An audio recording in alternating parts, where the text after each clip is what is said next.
Hello everyone, my name is Brett Shimek, and this is my business continuity plan for Chena Goldstream Fire and Rescue. These are the topics that we're going to go over. I have a little bit of background about Chena Goldstream Fire and Rescue. We'll talk briefly about the executive summary and the objectives, the assumptions, the chain of command and communications, relocation, critical functions, resource requirements, mission critical resources, and then the recovery time objectives and recovery point objectives. A little bit about Chena Goldstream Fire and Rescue. It is a combination department, which means it has both paid and volunteer staff. We also have a scholarship program that I was on for a little over 3 years, where you work a rotating 48-96 schedule, 2 days on, 4 days off at the department.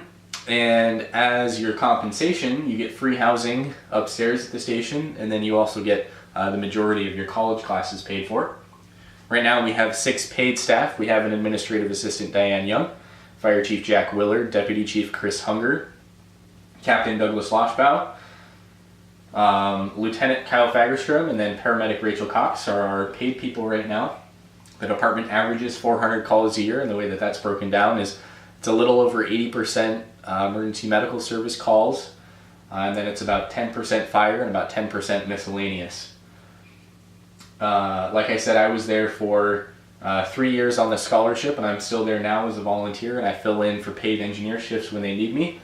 And that's where I got a lot of this information from, being there for a little over 4 years now. I have a pretty intimate knowledge of the workings of the department. Since it is a relatively small one, it doesn't take much until you're one of the senior members and you're in the nitty-gritty of how the department is run and what sort of operations we need. So here's the executive summary for the business continuity plan. This document shall serve as the business continuity plan for Chena Goldstream Fire and Rescue. The creation of this document serves to provide a plan to ensure the safety of all employees and members of Chena Goldstream Fire and Rescue, as well as to ensure the department continues to provide emergency services during and after a disaster. As a public service department, it is paramount to ensure the safe and smooth continuity of operations in all circumstances. So that's what's a little bit unique about a business continuity plan for a fire department as opposed to a business, is there are certain things that we are obligated to provide, and also because the community needs them, that some businesses maybe wouldn't necessarily face in their business continuity plan. So the objectives are the safety and security of CGFR employees, members, and the public, to minimize disruption of service delivery, both fire operations and emergency medical services, to minimize decisions needed to be made during an emergency, and to successfully manage any disaster. So the assumptions built in for this business continuity plan, again, are a little unique because of the fact that this is for a fire department and not for a standard business. So the very first assumption is that the City of Fairbanks Emergency Communication Center has not experienced a disaster, and emergency notification will not be affected in any way. And the reason that this needed to be an assumption is because otherwise this business continuity plan gets very complicated very quickly, and then it really turns into more of a disaster recovery instance because the CAD, computer aided dispatch system, that the Fairbanks Emergency Communication Center uses is quite complicated and requires some very in-depth knowledge of IT and their operations. So because of that, the assumption for this business continuity plan is that just isn't even part of the equation right now. Assumption number 2, that Chena Goldstream Fire and Rescue Station 42, located 716 Chena Ridge Road, that's our main station, is the only affected location. No other Chena Goldstream Fire and Rescue facilities have been affected in any way. Third assumption, the relocation spaces have been identified and are available for use. Fourth, that the business continuity plan is used for events of serious impact and may not be relevant for smaller scale events that happen outside of the recovery time objectives. And the last one is that this plan has been properly maintained, tested, and updated. So the reason for the comment on the scale there is because this is the one real world example that I can think of that I personally experienced. Is one of, I think it was 2 winters ago when we had a really, really bad cold snap, 30, 40 below, one of our bay doors broke open and it would not close. Now granted, that's a small crisis, and that is kind of a big deal, and it's expensive to heat the building when there's a huge gaping garage door open. However, it wouldn't have warranted the using a business continuity plan in that case, because it was on a relatively small scale, and it could be solved outside of the recovery time objectives. So that's why I have that comment in there, is because sometimes small things do happen and they don't necessarily necessitate the need for the activation of the business continuity plan. So chain of command and communication. Cheney Stream Fire and Rescue is a fire department and therefore has a pretty traditional paramilitary style chain of command. At the top of that chain is Fire Chief Jack Willard. Directly underneath him is Deputy Chief Chris Hunger. And then you start to break down into the shifts, A, B, and C shift. A, B, and C shift each have their own shift leader, which is an officer. And then underneath that are volunteer lieutenants. And then underneath that are all the firefighters and EMTs and the day-to-day members. So Fire Chief Jack Willard has ultimate authority over the business continuity plan and its implementation. That's just because he's at the top of the tree, and with an organization this small, the fire chief ends up with the responsibility for a lot of these things. As far as communication goes, it is a relatively small department, and most of the members are fairly close with each other, so in the event of a disaster, a lot of information will likely be spread word of mouth. However, in the event of needing to disseminate information more quickly and in a more systematic manner, we do have that built into the business continuity plan. One thing we did when we set up department email accounts for everybody is all Cheney Stream Fire and Rescue members can be reached by emailing the domain everyone@cgfr.com, and that will immediately send an email out to everyone that's on our mailing list, all current members. We also have two other systems that we can use. We have our call notification comes in through an app called Active 911. And if we contact dispatch, they have the ability to send out messages to just our members through Active 911. Additionally, we use a scheduling software called AlidTech, and through that you can send text messages and email notifications as well.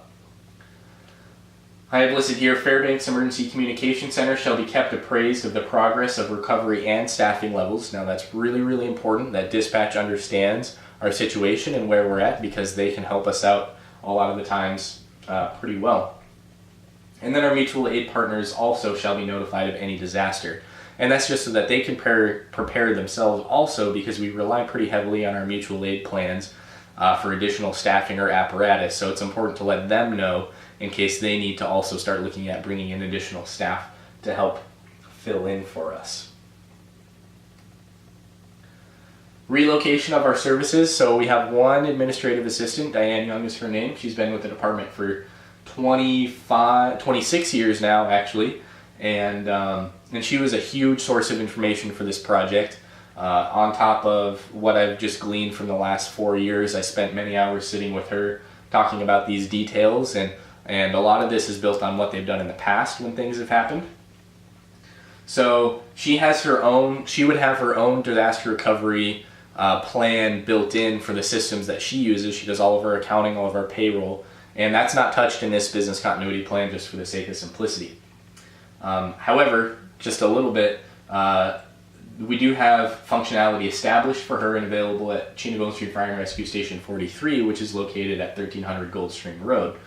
We have a computer set up out there, internet, intranet access, all of the applications that she needs to run her show. So if something were to happen at the main station, she has the ability to pick up and run out there and work from out there. Fire and emergency medical services can be run from two locations, also our stations. Cheney Stream Fire and Rescue Station 41, which is 3210 Murphy Dome Road, and Cheney Stream Station 43, which is 1300 Goldstream Road, same one that we would send Miss Diane out to should the need be. So on top of the staff that we have at the station, which is anywhere from 3 to 6 on a daily basis, we also have 4 people that live full-time at Station 42. So if something were to happen to that facility, we have plans. We address this in the business continuity plan, saying that they have quarters available to them at either Station 41 or Station 43. I've lived at Station 41 myself. I spent a year and a half living out there. It's not bad living quarters. And then we have about 30 firefighter EMT volunteers that do have the capability of working from home and responding to calls in their personally owned vehicles, POVs. However, we do have a very clear rule in our policy mandated by the board that firefighter EMTs may not respond POV to calls, mutual aid calls, outside of our main service area.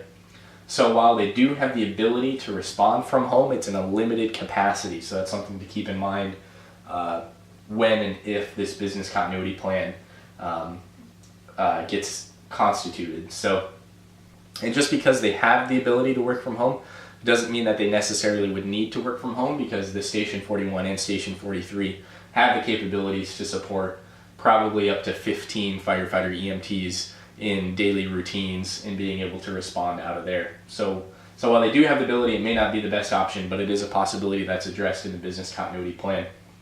And this is something that came up in discussion with Deputy Chief Chris Hunger, who also I spent a lot of time talking with about this project. And it's a policy thing, and that again falls back on the ultimate discretion of the fire chief to decide what parts of the business continuity plan will be implemented and whether or not this is something that would be used, or if he would say, no, you're not allowed to respond from home if something happens to the station. You have to come into one of the other stations in order to respond to emergency calls. So I identified 2 critical functions. I limited it to just these 2, fire operations and emergency medical services, which is on the next slide. And the reason I limited it to those 2 is because while we do some rescue operations, it's such a small percentage of what we do, it's not hardly worth considering in the business continuity plan. So fire operations obviously falls under the Department of Fire Operations. The officer in charge of that is Chief Jack Willard. Alternate officer in charge is Deputy Chief Chris Hunger. And then the service contact is Bob Wells at the Fairbanks North Star Borough Service Shop, and he's our go-to guy for any replacement parts or apparatus on the fire side, as well as the EMS side. You'll see him listed again on the next slide. And the purpose of fire operations is to provide fire prevention and suppression to all members of the Chena Goldstream Fire and Rescue Service Area at any time, day or night, 24/7. And the alternate process would be to enact mutual aid agreements, which we have with area departments. The main ones that we call in, just because they're closer, are Esther Fire Department, University Fire Department, and City of Fairbanks Fire Department. Critical functions continue. Here we have emergency medical services, and the officer in charge of that is Captain Doug Loshbaugh. He's our EMS coordinator and has been doing that job for quite a few years now. Underneath him, alternate officer in charge, Lieutenant Kyle Faggers. And the service contact there again is Bob Wells with the Fairbanks North Star Borough Service Shop. The purpose of this critical function is to provide prompt and professional emergency medical services during and after an emergency for the residents of Chena Goldstream Fire and Rescue Service Area. Alternate processes again are to enact mutual aid agreements with area fire departments, similar to the fire department ones. However, Esther Fire Department does not have ambulances, so most of our mutual aid ambulances come from University Fire Department. Next up, we have our resource requirements. So this is based off of a few things. It's based off of our ISO rating, Insurance Service Office rating. It's based off of recommendations from the National Fire Protection Association, and it's based off of the contract that we have with our fire commissioners and with our EMS contract that we have with the Fairbanks North Star Borough. So ideally we have 12 staff, 1 main building, 4 fire engines, 2 advanced life support ambulances, 3 water tenders, and then Alaska Land Marine Radio, which I haven't mentioned yet, but that's our ALMR, and that's the main communication that we use to talk between our own units and with City Dispatch downtown as well. So to differentiate a little between our resource requirements versus mission critical, the resource requirements, this is sort of an ideal. The NFPA says that this is what we ought to have, and that's rarely the case that anybody can follow NFPA to the T. And the reality is we don't have an unlimited budget, and volunteer staffing is not always the most consistent, so we don't always meet these levels. So this is what I sat down with Deputy Chief Chris Hunger, and this is what we identified as mission critical. This is absolutely bare minimum what we need to provide the service that the community expects and that we're contractually obligated to provide. And that's Engine 42 and Tender 42, which are both located at our main station, Station 42 up on Chena Ridge Road. Those do have replacements from Station 41 and Station 43. We have Medic 42 and Medic 43, which are both advanced life support ambulances. also out of our main station. Those we do not have backups for. They must be replaced with loaner ambulances from Fairbanks North Star Borough. We have Brush 42, which is our main brush engine, also based out of Station 42, and we do have a replacement for that out at Station 43. And then we need 2 medics and 2 firefighters, and that's absolutely bare bones minimum, mission critical if something goes wrong. This is the absolute minimum of what we need to continue to provide service to the area. So we have our recovery time objectives here and our recovery point objectives. And the very critical assumption on this is that there are no pending 911 calls. And the reason I built this assumption into here is because after discussing it with both our admin lady Diane and Deputy Chief Hunger, it just gets too complicated if you start to think about, are we on our way to a call, are we already at a call, or are we at the hospital and we're on the way back when something happens. So just for the sake of simplicity, we're assuming that we're not on any emergency calls and there are no pending emergency calls. So fire operations and emergency medical services both have 15-minute recovery time objectives and 45-minute recovery point objectives. For fire operations, identify that it really can't be performed manually. You have to have the fire apparatus on scene to be able to do any of the functionality. And the critical systems for both are the computer-aided CAD dispatch system and Alaska Land Marine Radio ALMR. That's really the only 2 things that we need. We need dispatch to be functioning, which again in the assumption at the beginning we are assuming, and then we need to be able to communicate with each other on our radios. For emergency medical services, yes, it sort of can be performed manually, assuming it's a basic life support call. However, that's for a limited amount of time, and we would be able to perform it if we could get medics on scene. Excuse me, but we would only have to do it long enough for a mutual aid ambulance to show up and sort of take over and run advanced life support care from there. And that's it for the meat of the content. The conclusion for this, it was a really good learning experience for myself and my department. We identified that we're one of the few fire departments in the area that do not have a formal business continuity plan. So having done this now, sometime this next week, I'm going to meet with both of the chiefs, Deputy Chief Chris Hunger and Fire Chief Jack Willard, and we're going to start to look at building a formalized one and go more in depth on it than I did on this one. Other than that, thank you guys for watching, and I hope you enjoy the rest of your day.